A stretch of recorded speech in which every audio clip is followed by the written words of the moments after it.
Alhamdulillah alamin wassalatu wassalamu ala sayyidina Muhammadin wa ala alihi washabbihi ajma'in. A'udzubillahi minan nar wa min syarril kuffar min ghadabil jabbar wal izzatu lillahi war rasulinin.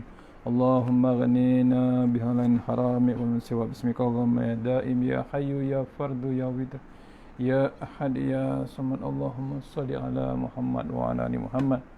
Bismillahirrahmanirrahim. Bismillah ma sya'allah la yasukuni Allah. Bismillah ma sya'allah la yasrifu suwayallah. Bismillah ma sya'allah man kana min ni'matin fa min Allah. Bismillah ma sya'allah la ya'ti bil hasanati illa Allah. Bismillah ma sya'allah la hawla wa la quwwata illa billahil aliyyil azim. Bismillahirrahmanirrahim. Rabbi shrah li sadri wa yassir li amri wa la tammin lisani yafqahu qawli. Fa ya ibadallah ittaqullah usikum wa iyaya bittaqullah faqad fazal muttaqun. Allahumma ta'ala inna hikmataka wa ansur alaina min hazamitika ya arhamar rahimin. Allahumma nas'aluka bi barakati syarifah anta mal dunya. Amin ya rabbal alamin. Insyaallah sambung kita untuk pengisian maghrib kita hari ini untuk di surau Pak Men Kasawari insyaallah. Mohon share surau Pak Men Kasawari, mohon share pada grup insyaallah. Sama-sama kita share.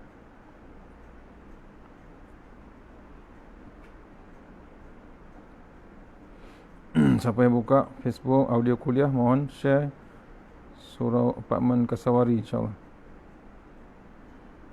Facebook audio kuliah insyaallah. Mohon share.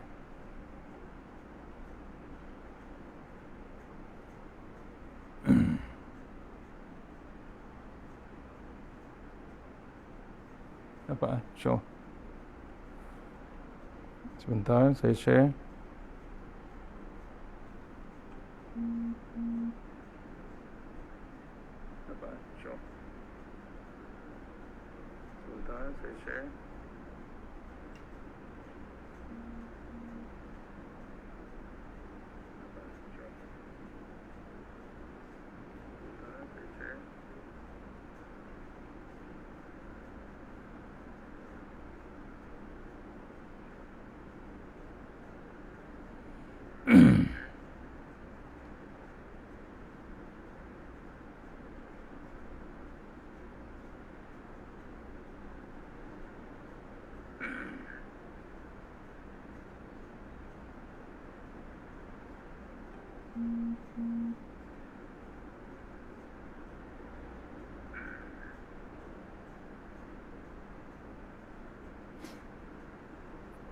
Okey, insya-Allah.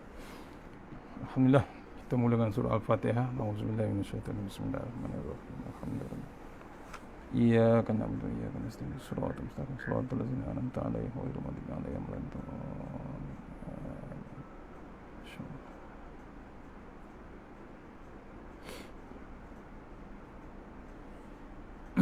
Alhamdulillah.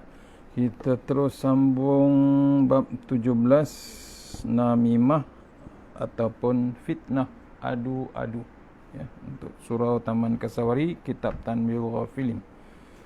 Tajuk hari ini samping kita baca nota My Quran Time, kita baca sedikit kitab Tanbihul Ghafilin iaitu bab 17 namimah ya. Bab 17 namimah, kalau kita baru muka surat 177 kita tengok. Auzubillahi minasyaitonirrajim. Abu Laid As-Samarkandi meriwayatkan dengan sanadnya dari Huzaifah radhiyallahu an berkata, saya telah mendengar Rasulullah SAW bersabda. Saya telah mendengar Rasulullah SAW bersabda, la yadkhulul jannata qattatun, tidak akan masuk syurga tukang fitnah, iaitu orang yang suka mengadu-adu. Tidak akan masuk syurga seorang yang suka buat fitnah ataupun suka mengadu-ngadu. Abu Laid As-Samarkandi meriwayatkan dengan sanadnya dari Abu Hurairah radhiyallahu anhu berkata, Rasulullah SAW bersabda, hal tadruna man syirarukum? Qalu Allahu wa rasuluhu a'lamu. Qala syirarukum zul wajhaina lazi ya'ti haula ibi wajhin wa haula ibi wajh. Rasulullah SAW bersabda, Apakah kamu tahu siapakah sejahat-jahat kamu? Jawab sahabat, Allah dan Rasulullah yang lebih mengetahui. Sabda Nabi SAW, sejahat-jahat kamu ialah orang yang bermuka dua, yang menghadap kepada ini dengan wajah dan datang ke sana dengan wajah yang lain. Ni orang yang dipanggil sejahat-jahat orang, iaitu jawab sahabat, Allah dan Rasulullah saja yang mengetahui. Sabda Nabi SAW, sejahat-jahat kamu ialah orang yang bermuka dua. Bukan muka dia dua, perangai dia, ya, perangai yang berlakon. Sini cakap lain, kat tempat lain dia cakap lain. Bermuka-muka yang menghadap kepada ini dengan wajah dan datang ke sana dengan wajah yang lain. Di sebelah sini dia cakap lain, di sebelah tempat lain dia cakap lain. Tu kena renung kita. Paling jahat dipanggil sejahat-jahat kita. Hanya maksudnya dia bermuka-muka. Abu Lais As-Samarkandi meriwayatkan dengan sanad dari Ibnu Abbas radhiyallahu berkata, Nabi SAW berjalan melalui dua kubur yang baru ditanam. Lalu Nabi SAW bersabda, sesungguhnya kedua kubur ini sedang diseksa dan tidak diseksa kerana dosa besar. Adapun yang satu maka tidak bersih jika membersihkan dari kencingnya. Dan yang kedua selalu berjalan membangkitkan fitnah, adu-adu atau mengadu domba. Kemudian Nabi SAW mengambil dahan pohon yang hijau, lalu dibelah dua dan meletakkannya, menanamnya ke atas kubur masing-masing satu. Sahabat bertanya, ya Rasulullah, mengapakah engkau buat demikian? Jawabnya, semoga Allah meringankan keduanya selama dahan ini belum kering. Cerita Rasulullah SAW, ya, melalui satu kubur.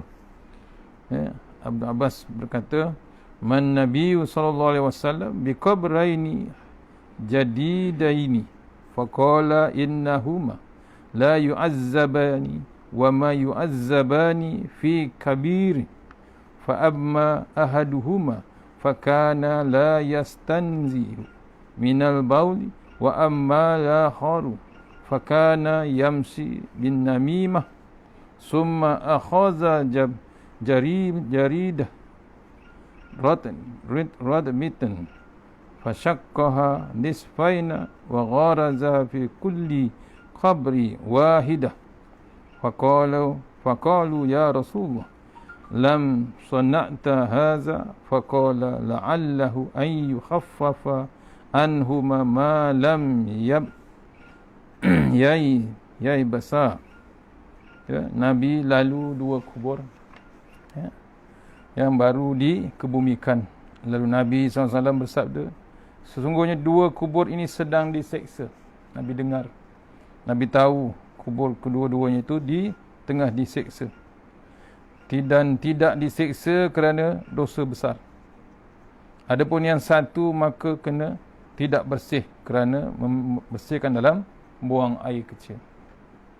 Satu lagi, yang kedua, selalu berjalan membangkitkan fitnah, iaitu mengadu-ngadu ataupun mengadu domba. Kemudian Nabi SAW mengambil dahan tersebut, dahan pohon yang hijau yang masih hidup, dibelahnya dua dan ditanamkan atas dua kubur masing-masing satu. Sahabat bertanya, ya Rasulullah, mengapakah engkau berbuat demikian?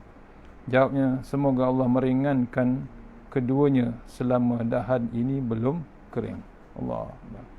Nabi tengok, Nabi tunjukkan dua kubur yang sedang diseksa. Pasal apa? Pasal dosa yang hebat. Yang pertama, buang air kecil tidak bersih. Maksudnya amalan dia punya istinja, tak bersih. Sebab tu kita diajarkan oleh Rasulullah SAW. Dalam Baru Mazi pun ada menceritakan macam mana hukum kita beristinja. Pastikan kita bersih apa yang diajar oleh Rasulullah SAW. Itu pun kena seksa kubur, ya, tidak bersih menghadap Allah Ta'ala. Pastikan kita tidak ketinggalan bab tu. Jangan tidak ambil tahu, jangan kita jangan kita terbiar sampai menghadap Allah tanpa kebersihan. Yang kedua diceritakan di sini ialah kubur yang diseksa ialah pasal perangai mengadu domba, iaitu membuat cerita di sana sini. Ni yang kedua tu pun kena seksa. Pasal apa? Perangai yang tak tahu, berhenti menceritakan hal-hal yang tak sepatutnya diceritakan. Tu dua ahli kubur yang sedang diseksa. Pertama, tidak bersih pada bab istinja. Kedua, suka mengadu domba. Ni kena renung tuan-tuan. Tak guna mulut. Ada WhatsApp sekarang, tak ada WhatsApp, ada Facebook, ada chat, ada Telegram, macam-macam kita mengadu domba kalau tak tanpa kita sedari. Maksud bukan dosa besar itu dalam pandangan kita ialah padahal akibatnya besar. Sebab bila tergesa-gesa dalam bersihkan sesudah kencing lalu masih menitis, berarti tidak sah memakai pakaian yang najis. Kerana itu tidak memperhatikan kebersihan itu, besar akibatnya di sisi Allah Subhanahu Wa Taala. Ya, bila tidak bersih waktu buang air kecil saja, ya, Allah menitik beratkan bab kebersihan. Akhirnya kena seksa di kubur. Walaupun hebat kita solat, hebat kita sujud, tapi dalam keadaan kotor, iaitu ada najis dalam pakaian. Tu hati-hati. Kadang-kadang kita tak perasan. Kena pula kita dah berumur pun tak terjaga bab tu. Yang seterusnya, kerana di akhirat itu tidak ada tempat selain syurga dan neraka. Maka bila dinyatakan tidak masuk surga, maka berarti masuk neraka. Ini diingatkan kita ni, kita dua je last kita punya target point kita untuk di akhirat besok. Dua saja. Satu syurga, satu neraka. Maksudnya apa? Kita tak ada pilihan. Silap sikit, campak ke dalam neraka. Ni. Sebab tu kita benar berhati-hati di dunia. Maka wajib atas orang yang memfitnah supaya segera bertaubat. Sebab amalan memfitnah itu suatu kehinaan di dunia dan disiksa di dalam kubur dan neraka di hari kiamat. Tetapi apabila ia bertaubat sebelum mati, maka insya-Allah Allah akan menerimanya. Ini pesan kita. Ya, wajib atas orang yang menfitnah segera bertaubat, sebab amalan memfitnah itu suatu kehinaan di dunia. Dunia pun dah hina. Kemudian akan diseksa pula di dalam kubur. Ya, dalam kubur akan diseksa, tak kira dia menteri ke, kira AJK ke, dia tak kira dia raja ke, buat perangai fitnah, neraka di tempatnya. Diseksa di kubur, kemudian di neraka pun akan diseksa juga pada hari kiamat. Tetapi bila dia bertaubat sebelum mati, maka insya-Allah Allah akan menerimanya. Al-Hasan berkata, Rasulullah SAW bersabda, sejahat-jahat manusia ialah bermuka dua, mendatangi ini dengan satu wajah dan yang ini dengan satu wajah. Siapa yang mempunyai dua lidah di dunia, maka Allah akan memberinya dua lidah dari api neraka. Allah Akbar. Ya, bercabang. Orang kata, dia kata lidah bercabang. Tapi jangan risau, harapan dia cerah. Pasal apa? Bila lidah saja bercabang di dunia, Allah bagi lagi dua lidah di neraka besok di akhirat. Ini dalilnya pada Rasulullah SAW. Ya, sejahat-jahat manusia ialah bermuka dua. Ya, berlakon mendatangi ini dengan satu wajah dan yang satu lagi dengan wajah yang lain. Siapa yang mempunyai dua lidah di dunia, maka Allah akan memberinya dua lidah di akhirat besok dengan api neraka. Lidah dari api neraka. Bayangkan panasnya macam mana. InsyaAllah.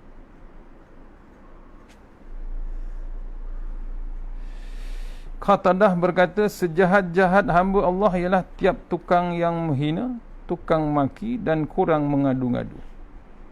Sejahat-jahat hamba Allah ialah tiap tukang menghina, tukang maki dan kurang mengadu-ngadu.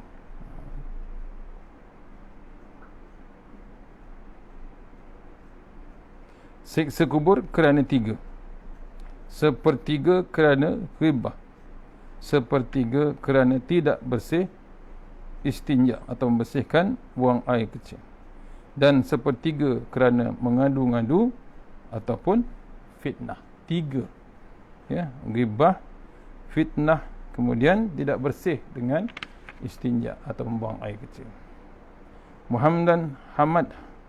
Hamad bin Salamah berkata, seorang menjual budak lalu berkata kepada pembelinya, budak ini tidak ada cirinya kecuali suka adu-andu, iaitu fitnah.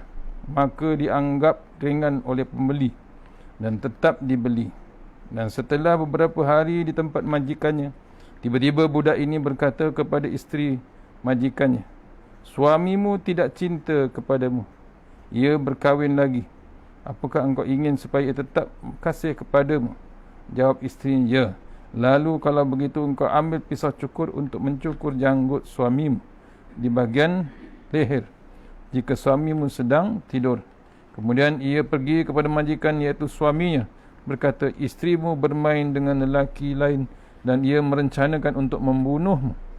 Jika engkau ingin mengetahui buktinya, maka cuba engkau berpura-pura tidur. Maka dicubanya ia berpura-pura tidur. Tiba-tiba datang isteri dengan pisau cukur untuk mencukur beberapa rambutnya bawah janggutnya. Maka oleh suaminya disangka benar untuk membunuhnya, hingga ia bangun merebut pisau itu dari tangannya lalu membunuhnya. Kerana itu, kejadian itu, maka datang para wali dan isterinya dari isterinya dan langsung membunuh suami yang membunuh itu. Maka datang para wali dari suami itu sehingga menjadi perang antara keluarga dari puak suami dengan keluarga dari puak isteri. Nampak?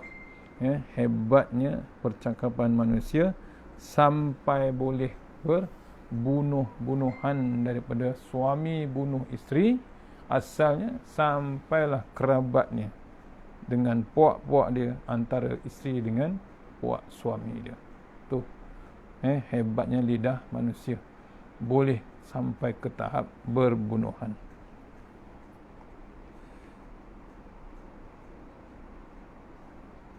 Yahya bin Aqsam berkata, tukang fitnah itu lebih jahat dari tukang sihir. Sebab tukang fitnah dapat berbuat dalam sesaat apa yang tidak dilakukan oleh tukang sihir dalam 1 bulan.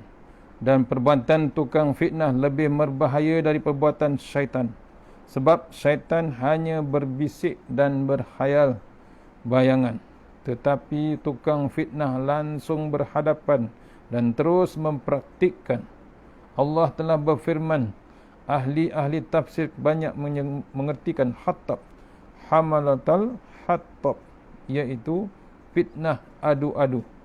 Sebab fitnah itu bagaikan kayu untuk menyalakan api permusuhan dan peperangan. Ya, fitnah tu jadi macam kayu api yang boleh menyalakan api permusuhan. Aqsam bin Sya'ifi berkata, orang yang rendah hina itu ada 4. Pertama, tukang fitnah. Ya, orang yang paling hina ada 4. Pertama, tukang fitnah. Kedua, pendusta. Ketiga, orang yang berhutang. Dan keempat, anak yatim. 4 yang paling hina. Utbah bin Abu Lubabah dari Abu Ubaidillah Al-Quraisy berkata, seorang berjalan 700 kali kerana akan belajar 7 kalimat. Ketika ia sampai ke 7-nya, ia berkata, saya sedang kepadamu. Saya datang kepadamu untuk mendapatkan ilmu yang diberikan Allah kepadamu. Beritakan kepadaku, apakah yang lebih berat dari langit? Dan apakah yang lebih luas daripada bumi? Dan apakah yang lebih keras dari batu? Apakah yang lebih panas dari api? Dan apakah yang lebih dingin daripada zamharir? dan apakah yang lebih dalam dari laut, dan apakah yang lebih rendah atau lemah dari anak yatim, yakni atau apakah yang lebih jahat dari racun? Jawabnya, membuat tuduhan palsu terhadap orang yang tidak berbuat, maka ia lebih berat daripada langit. Hak kebenaran itu lebih luas dari bumi. Hati yang qanaah, yang teriman, syukur lebih dalam daripada laut. Tamak itu lebih panas dari api. Hajat kepada family yang dekat jika tidak tercapai lebih dingin daripada zamhari. Hati orang kafir lebih keras dari batu. Fitnah ataupun adu-adu jika dapat diketahui atas apa yang difitnah lebih hina dari anak yatim, iaitu orang yang memfitnah. Adu-adu jika memfitnah atau adu-adu jika terbuka rahsianya lebih hina daripada anak yatim, dan fitnah itu lebih jahat dari racun yang membinasakan. Nafi' dari Ibn Umar radhiyallahu berkata, Rasulullah SAW bersabda, setelah Allah menjadikan syurga lalu diperintahkan bercakap, maka berkatalah syurga, sungguh bahagia siapa yang masuk ke dalamku. Maka firman Allah, demi kemuliaan dan kebesaranku tidak boleh tinggal padamu 8 jenis orang. Yang pertama yang boleh masuk, yang tak boleh masuk untuk ke dalam syurga ialah orang yang suka minum arak. Yang kedua, orang yang tetap menjadi pelacur atau yang tukang maksiat. Yang ketiga, tukang adu-andu, iaitu tukang fitnah. Yang keempat, orang yang membiarkan isterinya berzina. Yang kelima, penguat kuasa yang tidak adil. Yang keenam, wanita yang berlagak seperti lelaki ataupun sebaliknya, lelaki berlagak sebagai wanita. Yang ketujuh, pemutus hubungan keluarga. Yang ke-8, orang yang bersumpah dengan nama Allah akan berbuat kemudian tidak menepati sumpahnya. 8 golongan yang kita akan uraikan esok. Kita sambung dengan ayat Quran Al-Baqarah ayat 107 insya-Allah. Sama-sama kita baca. A'udzubillahi minasyaitonirrajim. Allah SWT menguji hamba-Nya ketaatannya, ketaatan mereka kepada Rasul dengan hukum nasakh. 107 kita baca.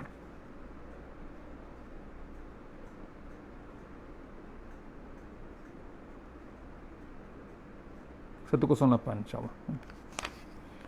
Teguran Allah SWT. A'udzubillahi minasyaitonirrajim. Am turiduna an tas'alu rasulakum kama suila Musa min qabl wa man yatabaddalil kufra bil iman faqad dhalla sawa'as sabil. Atau kamu hendak meminta kepada Rasulmu Muhammad SAW seperti halnya Musa AS yang pernah diminta Bani Israel dahulu.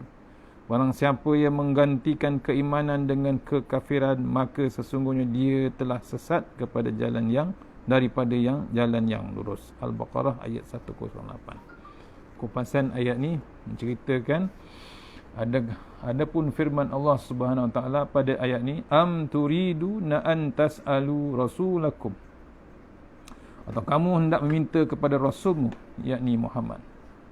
Ini adalah satu bentuk teguran Allah SWT kepada orang yang menuntut Rasulullah SAW melakukan sesuatu perkara di luar kemampuannya. Inilah masalah penyakit Bani Israel, iaitu sering mempersoalkan dan meminta-minta perkara yang karut. Apakah permintaan mereka? Bahawa Rafiq ataupun Huraimalah dan Wahab bin Zaid berkata kepada Rasulullah, hai Muhammad, cubalah turunkan kepada kami suatu kitab dari langit yang dapat kami baca, atau buatlah sungai yang mengalir airnya, pasti kami akan mengikuti dan mempercayai Tuhan. Maka Allah SWT menurunkan ayat ini sebagai peringatan agar umat Islam tidak meniru Bani Israel dalam mengikuti ajaran Rasulullah SAW. Diriwayatkan Ibnu Abi Hatim daripada Sa'id atau Ikrimah yang bersumberkan daripada Ibnu Abbas.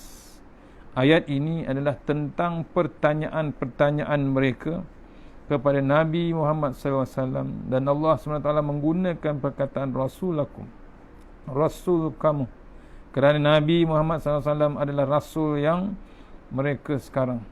Di dalam ayat sebelum ini mereka mempersoalkan mengenai Allah SWT memansuhkan kitab-kitab mereka dan hukum-hukum di dalam agama. Kali ini mereka mempersoalkan pula tentang kenabian Nabi Muhammad SAW. Inilah yang mereka lakukan dahulu kepada Nabi Musa alaihissalam, di mana mereka mempersoalkan arahan yang disampaikan oleh Nabi Musa alaihissalam dengan mengatakan arahan itu hanyalah kepada baginda, bukannya daripada Allah Subhanahu Wa Taala. Manakala Allah SWT memberitahu bahawa orang yang bersikap keras dan tidak beradab terhadap Rasulullah SAW akan berolehi musibah merupa kerasnya hati dan menjadi kufur. Firman Allah SWT, wa man yatabaddalil kufra bil iman faqad dhalla sawa'as sabil. Barang siapa menggantikan keimanan dan kekafiran, maka sesungguhnya dia telah sesat daripada jalan yang lurus. Oleh itu, pasakkan dalam diri kita jangan mempersoalkan apa yang Allah Subhanahu Wa Taala turunkan buat kita semua. Ni pelajaran yang kita ambil daripada ayat ini. Kita jangan mempersoalkan perintah Allah, apa yang disampaikan kepada Rasulullah SAW, jangan kita persoalkan. Sampai bila-bila pun, sampai kiamat pun dah tertulis semua dalam Al-Quran, jangan kita petikaikan lagi. Kalau buat juga perangai itu, kita sama dengan perangai Yahudi, orang Bani Israel yang pada zaman Nabi Isa dan Musa masih lagi mempertikaikan kuasa Allah Subhanahu Wa Taala. Takat tu malam ni, mudah-mudahan pengisian malam ni dapat kita bawa menghadap Allah Subhanahu Wa Taala. Mana yang baik, terbaik terus daripada Allah Subhanahu Wa Taala. Yang lemah daripada saya sendiri, kita sudahi surah Al-Fatihah. Iya kan. Suratul ladzina an'amta 'alaihim.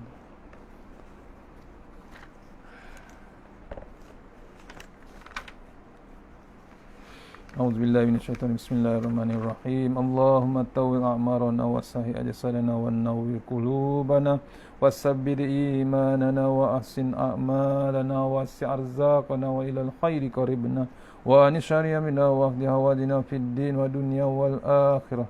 Ya Allah, panjangkan umur kami, sihatkan badan kami, terangkan hati kami, tetapkan iman kami, elokkan amalan kami, luaskan rezeki kami, dekatkan kami kepada kebajikan, jauhkan kami daripada kejahatan, tunaikan hajat kami. Rabbana atina fid dunya hasanah wa fil akhirati wa qina azabannar. Allahumma anta rabbi la ilaha illa anta khalaqtani wa la hadika wa adika mastata. A'udzubika min syarri ma sanatu wa amlaka bi ni'matika alayya wa abu bi zambi faghfir li fa innahu dzunuba illa anta.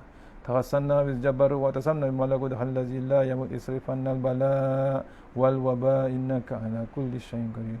Wa sallallahu alaihi wasallam walhamdulillahi rabbil alamin. Assalamualaikum warahmatullahi wabarakatuh.